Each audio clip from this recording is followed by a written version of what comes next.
Prep यात्रा में आपका स्वागत है। आज हम जानेंगे भारतीय संविधान की प्रस्तावना के बारे में। आज हम समझेंगे कि प्रस्तावना क्या होती है, हमारे संविधान में प्रस्तावना की क्या भूमिका है या इसकी क्या उपयोगिता है। इन सभी बातों को हम विस्तार से समझेंगे। सबसे पहले समझते हैं प्रस्तावना क्या होती है। इसे उद्देशिका या प्रियम्बल भी कहा जाता है। प्रस्तावना किसी संविधान के दर्शन को सार रूप में प्रस्तुत करने वाली संक्षिप्त अभिव्यक्ति होती है। इसका अर्थ है कि किसी भी संविधान के अंदर क्या उल्लिखित है या संविधान का क्या दर्शन है, उसी को संक्षिप्त रूप में ही बताना प्रस्तावना है। कह सकते हैं कि प्रस्तावना संविधान का परिचय पत्र है। सर्वप्रथम अमेरिकी संविधान निर्माताओं ने अपने संविधान में प्रस्तावना को शामिल किया। उसके बाद अलग अलग देशों ने प्रस्तावना को अपने संविधान का हिस्सा बनाया। भारतीय संविधान सभा ने 22 जनवरी 1947 को पंडित जवाहरलाल नेहरू के उद्देश्य प्रस्ताव को स्वीकार किया। यही उद्देश्य प्रस्ताव विकसित रूप में हमारे संविधान की प्रस्तावना बना। प्रस्तावना संविधान के दर्शन को मूर्त रूप प्रदान करता है। आगे हम समझते हैं कि प्रस्तावना क्या संविधान का अंग है कि नहीं है। इसके बारे में केशवानंद भारती बनाम केरल राज्य मामले 1973 में उच्चतम न्यायालय ने स्पष्ट किया कि प्रस्तावना संविधान का अंग है, क्योंकि जब अन्य सभी उपबंध अधिनियमित किए जा चुके थे, उसके पश्चात प्रस्तावना को अलग से पारित किया गया। तो प्रस्तावना को भी संविधान सभा द्वारा पारित किया गया, इसलिए यह हमारे संविधान का एक महत्वपूर्ण अंग है। संविधान के अन्य भागों की तरह ही प्रस्तावना में संशोधन किया जा सकता है, लेकिन यह संशोधन आधारभूत ढांचे को क्षति न पहुंचाता हो। यहाँ समझने वाली बात है कि आधारभूत ढांचा क्या होता है, बेसिक स्ट्रक्चर क्या है। बेसिक स्ट्रक्चर से अर्थ यह है कि संविधान जिन उद्देश्यों की वजह से बना था, हमारे संविधान निर्माताओं ने जिन उद्देश्यों के लिए संविधान का निर्माण किया था, वही संविधान का आधार है। तो उनके उद्देश्यों में किसी प्रकार की नकारात्मक क्षति नहीं की जा सकती है। इसमें कोई सकारात्मक बदलाव हो तो उसे संशोधन के द्वारा किया जा सकता है। हमारी संविधान की प्रस्तावनाओं में एक बार संशोधन किया गया है, जो कि 42वें संविधान संशोधन 1976 के द्वारा हुआ है, जब प्रस्तावना में 3 शब्द समाजवादी, पंथ निरपेक्ष, अखंडता शब्द जोड़े गए। ये 3 शब्द थे सोशलिस्ट, सेक्युलर और इंटीग्रिटी। इन तीनों शब्दों को जोड़ने के बाद हमारी प्रस्तावना का वर्तमान स्वरूप इस प्रकार से है।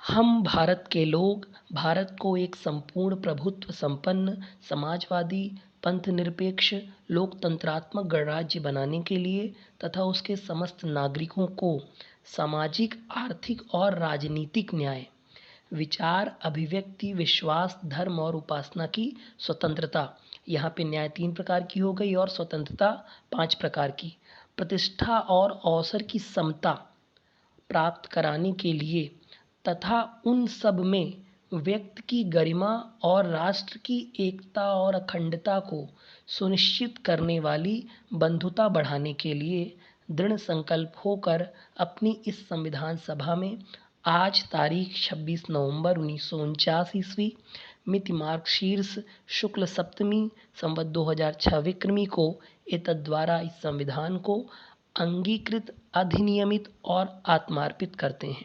यहाँ 3 शब्द हैं, अंगीकृत, अधिनियमित और आत्मार्पित।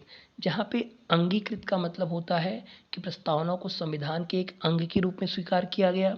अधिनियमित मतलब इसका अधिनियमन हुआ, अर्थात इसे पारित किया गया। और आत्मार्पित मतलब हम इसे स्वयं को अर्पित करते हैं, हमारे लिए गिफ्ट है, स्वयं को हम इसे अर्पित करते हैं। ठीक है, आगे हम प्रस्तावना की उपयोगिता को समझते हैं। जैसा कि हमने बताया कि प्रस्तावना में संविधान के आदर्शों का उल्लेख है। सर अल्लादी कृष्ण स्वामी अय्यर ने इसे दीर्घकालीन सपनों का विचार कहा है। के.एम. मुंशी के अनुसार यह लोकतांत्रिक गणराज्य का भविष्य फल है। संविधान सभा के एक सदस्य हैं पंडित ठाकुर भार्गव दास, ठाकुर भार्गव दास जी ने इसे संविधान का सबसे सम्मानित भाग माना है और उन्होंने इसे संविधान की आत्मा तथा कुंजी कहा है। भारतीय संविधान की प्रस्तावना को संविधान की आत्मा भी कहा गया है और यह प्रस्तावना संविधान की व्याख्या का आधार प्रस्तुत करती है। हमारे संविधान में क्या क्या चीज़ें हैं उसका एक आधार हमारी प्रस्तावना प्रस्तुत करती है। साथ ही साथ संविधान का यह एक दर्पण है जो पूरे संविधान की तस्वीर को दिखाती है। जो हमारी प्रस्तावना है ये संविधान का स्रोत है, राज्य व्यवस्था की प्रकृति एवं संविधान के उद्देश्यों से परिचय कराती है। इसके साथ ही संविधान के अर्थ निर्धारण में एवं ऐतिहासिक स्रोत के रूप में भी प्रस्तावना उपयोगी है। आइए जानते हैं कि संविधान का जो स्रोत है वो किसे माना गया है। तो हमारे संविधान की प्रस्तावना में लिखा हुआ है कि हम भारत के लोग, जो यह हम भारत के लोग शब्द है यह प्रमाणित करता है कि भारतीय संविधान का स्रोत जो है वो भारतीय जनता है। यह भारतीय राज्य व्यवस्था के लोकतांत्रिक पक्ष को भी प्रस्तुत करता है। आगे हम जानते हैं हमारी राज्य व्यवस्था की प्रकृति का परिचय, जो कि हमारी प्रस्तावना में उल्लिखित है।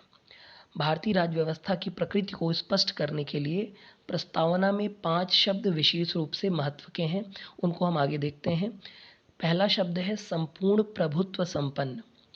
इसका अर्थ है कि भारत आंतरिक और बाह्य मामले में निर्णय लेने के लिए संपूर्ण शक्ति रखता है और किसी भी प्रकार की विदेशी शक्ति का इसमें हस्तक्षेप नहीं किया जा सकता। मतलब भारत अपने आंतरिक और बाह्य निर्णय के लिए स्वतंत्र है, या किसी और दूसरे पर निर्भर नहीं है और ना ही कोई दूसरा देश इसमें हस्तक्षेप कर सकता है। अब बात उठती है राष्ट्रमंडल देशों की या राष्ट्रकुल देशों की। तो भारत इसे स्वाधीन राष्ट्रों का एक संगठन के रूप में देखता है, ना कि इसे ब्रिटिश साम्राज्य के विस्तार के रूप में। भारत ब्रिटिश साम्राज्य को राष्ट्रकुल के अध्यक्ष के रूप में सिर्फ प्रतीकात्मक रूप से स्वीकार करता है। दूसरा शब्द है समाजवादी। यह शब्द भी प्रस्तावना में 42वें संविधान संशोधन द्वारा जोड़ा गया। भारत आर्थिक न्याय की धारणा को लोकतंत्र के साथ मिलाकर चलता है। इस दृष्टि से इसे लोकतांत्रिक समाजवाद कहा जा सकता है। सर्वोच्च न्यायालय ने DS नकारा बनाम भारत संघ 1982 मामले में स्पष्ट किया कि भारतीय समाजवाद गांधीवाद और मार्क्सवाद का अनोखा मिश्रण है, जो निश्चित रूप से गांधीवाद की ओर झुका हुआ है। भारतीय समाजवाद अर्थव्यवस्था के स्तर पर निजी उद्यमशीलता और सरकारी नियंत्रण दोनों के साथ साथ रखा है। हम जानते हैं कि भारतीय अर्थव्यवस्था मिश्रित अर्थव्यवस्था का एक उदाहरण है। 1991 में लागू हुई उदारीकरण, निजीकरण और भूमंडलीकरण की नीति के बाद भारतीय अर्थव्यवस्था विश्व अर्थव्यवस्था के साथ काफ़ी हद तक जुड़ चुकी है। अतः समाजवादी दलों और चिंतकों का आरोप है कि भारत समाजवादी नहीं रहा है और न उदारवादी हो गया है। तीसरा महत्वपूर्ण शब्द है पंथ निरपेक्ष या पंथ निरपेक्षता। पंथ निरपेक्षता भारतीय राज्य की एक प्रमुख विशेषता है। इसका अर्थ है कि यह किसी धर्म विशेष को महत्व नहीं देता, या कह सकते हैं कि यह ना तो किसी धर्म विशेष को राजकीय धर्म का दर्जा देता है और ना ही अपने नागरिकों की धार्मिक स्वतंत्रता से उन्हें वंचित करता है। भारत के संविधान में यह शब्द 42वें संविधान संशोधन 1976 द्वारा जोड़ा गया, परंतु यह आज़ादी के समय ही भारतीय संविधान में उल्लिखित था। अनुच्छेद 25 से 28 में धार्मिक स्वतंत्रता के अधिकार का अत्यंत व्यापक रूप में उल्लेख दिखता है।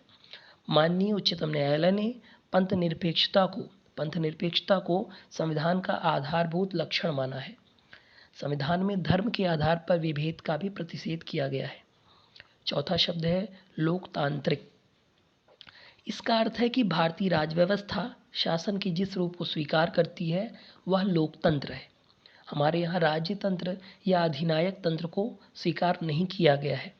स्पष्टता भारत का शासन यहाँ के नागरिकों द्वारा चलाया जाता है। जनसंख्या अधिक होने के कारण भारत में अप्रत्यक्ष लोकतंत्र को अपनाया गया है। अप्रत्यक्ष लोकतंत्र हमेशा बड़े जनसंख्या वाले देशों द्वारा अपनाया जाता है। तथा इसके क्षेत्रीय, भाषाई, धार्मिक, सांस्कृतिक, नस्लीय विविधता को देखते हुए बहुदलीय लोकतंत्र को स्वीकार किया गया है। विचारधारा की दृष्टि से भारतीय लोकतंत्र उदारवादी है और आर्थिक न्याय के कारण समाजवादी लोकतंत्र के काफ़ी नज़दीक पहुंच जाता है। अगला शब्द है गणराज्य। इसका अर्थ है कि जो भारत का राष्ट्राध्यक्ष होगा वह निर्वाचित होगा। मतलब भारत का जो प्रथम व्यक्ति होगा जो कि राष्ट्रपति होता है वह निर्वाचित होगा। यह ब्रिटेन की तरह आनुवंशिक शासन पर आधारित नहीं होगा। तो इस प्रकार भारत का कोई भी नागरिक राष्ट्रपति बन सकता है अगर वह पद की योग्यता धारण करता है तब। अब हम संविधान के उद्देश्यों को जानते हैं। तो संविधान के उद्देश्यों को हमारे प्रस्तावना में बताया गया है। इसका प्रथम उद्देश्य है नागरिकों को सामाजिक, आर्थिक और राजनीतिक न्याय उपलब्ध कराना। हमारी प्रस्तावना में 3 प्रकार के न्यायों का उल्लेख है: सामाजिक, आर्थिक और राजनीतिक न्याय। यह न्याय कानूनी न्याय ना होकर वितरण मूलक न्याय है, जो न्याय का व्यापक रूप होता है। सामाजिक न्याय के अंतर्गत समाज के मुख्य धारा से वंचित लोगों को आरक्षण व अन्य प्रकार की सुविधाएं दी गई हैं। राजनीतिक न्याय के अंतर्गत राजनीतिक प्रक्रिया में सभी नागरिक भाग ले सकते हैं। सार्वभौमिक वयस्क मताधिकार के साथ साथ वंचित वर्गों के लिए राजनीतिक आरक्षण का भी आधार यही है। आर्थिक न्याय का अर्थ है कि समाज की कुल संपदा किसी छोटे से वर्ग तक सीमित न रह जाए, अपितु विभिन्न वर्गों में आय और जीवन के स्तर में अंतराल कम से कम हो, सभी तक संसाधनों की पहुंच हो। यह आर्थिक न्याय का उदाहरण है। इसमें मनरेगा जैसे कार्यक्रमों को शामिल किया गया है। दूसरा उद्देश्य है स्वतंत्रता। हमारी प्रस्तावना में 5 प्रकार की स्वतंत्रताओं का उल्लेख है: विचार, अभिव्यक्ति, विश्वास, धर्म और उपासना की स्वतंत्रता।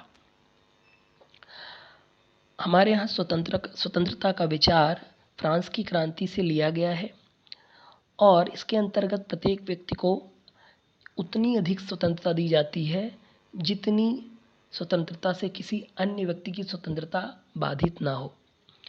हमारे यहाँ स्वतंत्रता असीमित नहीं है, इसमें युक्त निर्बंधन लगाए गए हैं। तीसरा उद्देश्य है प्रत्येक व्यक्ति को प्रतिष्ठा और अवसर की समानता उपलब्ध कराना। हमारे संविधान में प्रत्येक व्यक्ति को अवसर की समानता प्राप्त है और प्रतिष्ठा के भी अवसर उपलब्ध हैं। चौथा उद्देश्य है बंधुत्व की भावना का विकास करना। बंधुत्व का आदर्श फ्रांस की क्रांति का मुख्य आधार था और वहीं से यह संपूर्ण विश्व में फैला। प्रस्तावना में व्यक्ति की गरिमा और राष्ट्र की एकता और अखंडता को सुनिश्चित करने वाली बंधुता को बढ़ाने पर बल दिया गया है। बंधुता का दूसरा अर्थ यह भी है कि जो एकता या बंधुता राष्ट्र विरोधी भावनाओं पर आधारित है, उससे भारत के नागरिकों को बचना चाहिए। बंधुता वास्तव में वही है जो राष्ट्र की एकता को अक्षुण्ण बनाए रखे। अनुच्छेद 51 का में नागरिकों का यह मूल कर्तव्य बताया गया है कि वे भारत के लोगों में समरसता और समान भ्रातृत्व की भावना का निर्माण करेंगे, जो धर्म, भाषा और प्रदेश के या वर्ग आधारित सभी भेदों से परे होगा। हमारी प्रस्तावना की भूमिका संविधान के अर्थ निर्धारण में भी उपयोगी है। प्रस्तावना संविधान के विधिक निर्वचन में सहायक है। किसी भी अधिनियम का अर्थ स्पष्ट करने के लिए संविधान की कुंजी के रूप में कार्य करती है। प्रस्तावना किसी विनिर्दिष्ट उपबंध की शक्ति का स्रोत हो सकता है। विधायिका की शक्तियों पर सीमा अधिरोपित करने के लिए प्रस्तावना को स्रोत नहीं बनाया जा सकता। अब आगे हम समझते हैं कि जो प्रस्तावना है वो ऐतिहासिक स्रोत के रूप में किस प्रकार से है।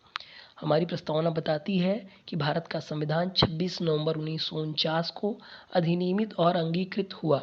ध्यातव्य है कि संपूर्ण भारतीय संविधान 26 जनवरी 1950 को लागू हुआ था। हमारा संविधान 26 जनवरी 1950 को लागू हुआ था। आगे हम कुछ महत्वपूर्ण तथ्य को जान लेते हैं फिर से। प्रस्तावना भारतीय संविधान के दर्शन को मूर्त रूप प्रदान करती है। केशवानंद भारती बनाम केरल राज्य मामले में सर्वोच्च न्यायालय ने प्रस्तावना को संविधान का अंग माना और इसमें संशोधन किया जा सकता है। प्रस्तावना संविधान निर्माताओं के विचारों को जानने की कुंजी है। प्रस्तावना में उन उद्देश्यों का कथन है जिन्हें हमारा संविधान स्थापित करना चाहता है और आगे बढ़ाना चाहता है। 42वें संविधान संशोधन 1976 द्वारा प्रस्तावना में 3 शब्द समाजवादी, पंथनिरपेक्ष और अखंडता जोड़े गए।